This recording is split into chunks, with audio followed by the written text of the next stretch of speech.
Hello, Perry Central. You are tuned into the Commodore Cast, where we spotlight student achievements, classroom creativity, and the events that bring our community together. So anchor down and stay around for the latest from Perry Central.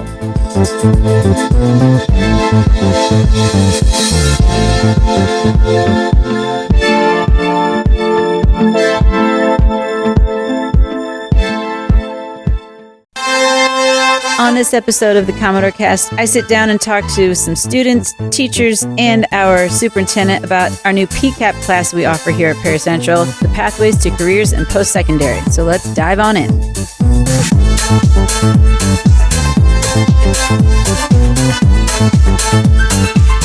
I'm here with Trenton Early, who is currently a freshman at Perry Central, and he is taking the PCAP class. And I was just curious, how does this class compare to your other classes at school here? Well, I mean, it's completely different to a bunch of other classes. You have everything that interlocks with everything else instead of just going to one class to the other. You have more of like something that builds on to the other subject.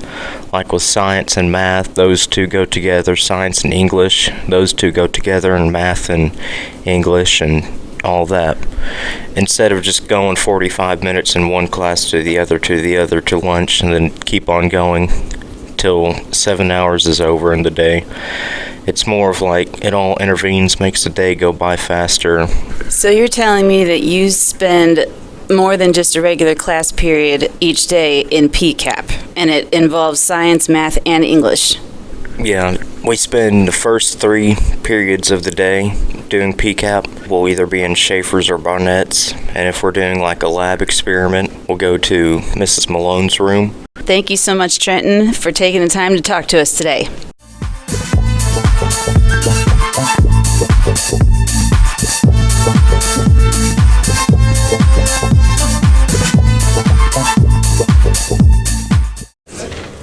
I'm here with Sean Schaefer, who is the English third of the PCAP crew, and I was kind of curious as far as your teaching style or your knowledge in this realm. Is it different from like the English classroom, or how do you approach this class? Yeah, this class is a lot different from any other classes here at Perry Central. I think normally from an English standpoint, classes are very much direct instruction, and we're doing things along the way to where I have the majority of the knowledge, and then my job is to give them that and then help them work through the skills and get to from point A to point B. But in this situation, in terms of PCAP, we're kind of the lead learner. So the teacher is the lead learner, and we don't have all the answers. So as we go through these projects, we're working alongside the students to try to figure out these things. So we don't have the answers, so we provide them with the skills necessary to reach out and get those answers that they're looking for. So they've had to email people, they've had to get on phone calls, they've had to do those things in order to find the information they need to get to the answer they want, because we don't have the answer ahead of time with the project.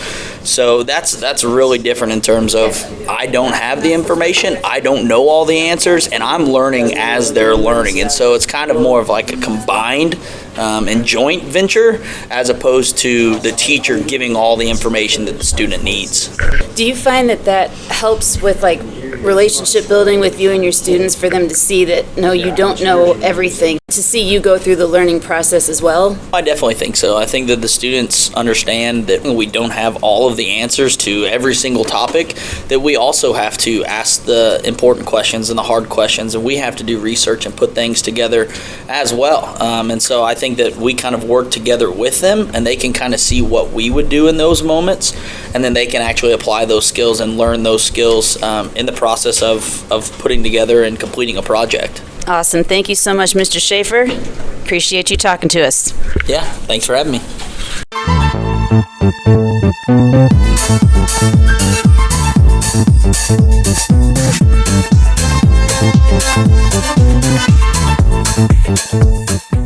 I'm here with Mrs. Peyton Malone, who is the science teacher. I guess you're 1/3 of the PCAP program here at Perry Central.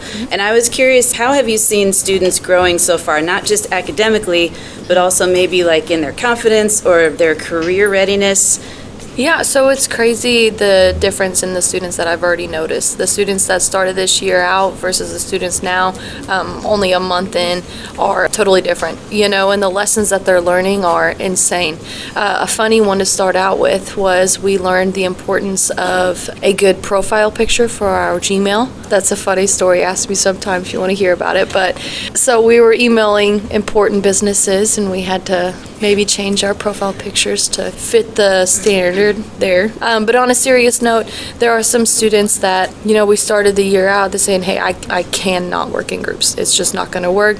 I only do solo projects, and my other teachers, they are fine with that. They let me only work on my own. And we kind of just helped them through it, gave them the scaffolding they needed. And then some conversations I had last night, after the meeting, they were like, this was great. I'm fine working with groups now. One student even told me they know how to take initiative in a group now. So, I mean, it's right there in front of you, the data, how this class is already helping them. Nice. So you mentioned last night's meeting. Mm-hmm. Would you mind telling me a little bit about what that entailed? Yeah, so last night all 4 groups presented to our school board with their recommendations on how to improve energy efficiency here at school, here at Perry Central. So they've been working for a month now here in class for their 3 periods a day, crunching the numbers, contacting local businesses, getting actual quotes for Perry Central, and presenting their findings to the school board to give them a better solution. Awesome. So it's like real world group activities, kind of like how it might be someday when these kids are working in a real job. Oh, yeah. Right. This was very much so like a real person job. Nice. Yeah. So what's the biggest adjustment that you've had to make as a teacher now that you still have regular science classes, but you're now doing this like project-based career and college readiness kind of class. So how has it been different for you?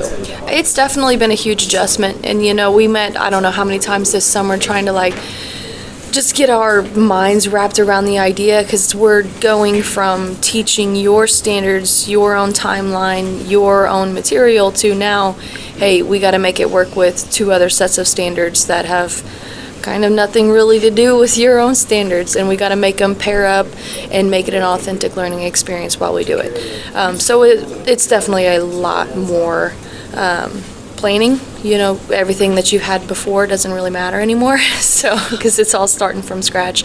But I've got a great team. These 2 guys are really easy to work with. So basically, we just get together. Set math is kind of the basic standard, because with math you got to learn how to add before you can start doing equations, and so it builds. So it kind of lays the groundwork, and then science and English, we come in and fit the math standards and make a project out of it. Yeah. It sounds like collaboration is key for not only teachers but also students. So thank you so much for taking the time to talk to me today. Yeah, of course. Thank you.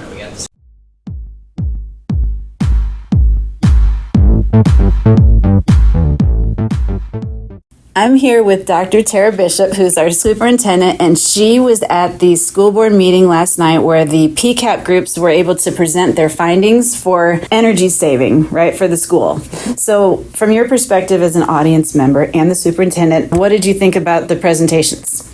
I thought that the kids did a really great job. It was such a good opportunity for them to get in front of a live audience that was, real, because the board makes those kinds of decisions all the time about how we're going to spend money and how we look for ways to be efficient. So it was great for them to have an authentic audience. They were well prepared for their presentations. I was impressed with their public speaking skills. Yeah, and so one of the interesting things for the board and me too was that the group that did propane gas versus natural gas ended up recommending that we stay with propane gas. And we have actually looked into that a couple of different times, and both times came to the same conclusion, that it just wasn't going to be cost effective for us to switch to natural gas at this time, because we would have to change all of the fittings on all of our equipment, and it just becomes cost prohibitive. So since we already have our propane tank, it just makes sense to continue with what we're doing now. So that was just kind of a neat thing, that they had no idea we had already looked into that and come to the same conclusion. So the board was very impressed with the students also, and just really appreciative of all they did to prepare. And I just have to ask, they probably threw out some crazy ideas like wind, maybe some geothermal. Did anyone get convinced that that's the route we should maybe try? Probably not quite. Right. And even the wind people kind of on their own went, this is probably not feasible for this area. I think the one that had the most merit in my mind were solar panels. And then we already have invested in electric buses. We know that based on the roads that we travel, that's not going to be a solution for the whole fleet ever, because you're limited to what kinds of roads. You can't drive those down gravel roads. They'll destroy the bus. And so there's so many things that must go into learning about and presenting this information. I had no clue it would depend on the kinds of roads that a person's on. It's all that dust. I mean, the dust on our gravel roads is really hard. I wouldn't even consider that. Right. So we have to think about that. And so that's why the ones that we have now are running the town routes, because they're just on paved roads all the time. Tell you what, it all makes sense if you really think about it. And they also have to be on fairly short routes because, they don't last forever. We're actually, Grant Lamar, our bus mechanic, is actually going up to a conference in Michigan to learn about propane buses. So that's another option, is to run buses on propane. And it can potentially be a cost savings as well. So, yeah. Cool. Well, you guys are always on top of it, whether it's the students trying their best to learn what's new and upcoming, and then also just as an administrative team. I mean, you guys really do. You're on the cutting edge. I did not know there was such thing as a propane bus. Yeah. So we're learning, trying to keep learning all the time. Right. Well, thank you so much for taking the time to talk to me. I appreciate it. Absolutely. Thanks. Thanks so much for listening to the Commodore Cast. I'd like to give a shout out to our music production crew, which is Jax Underhill, Andy Essery, Wyatt Hagedorn, and Bentley Hunley. You guys did a great job at using Remix Live for this season's music. Appreciate that. Don't forget to follow us on Spotify, and if you have some ideas for future episodes that you'd like to hear, leave us a comment on our Facebook page or YouTube channel. Thank you so much, and we will see you next time.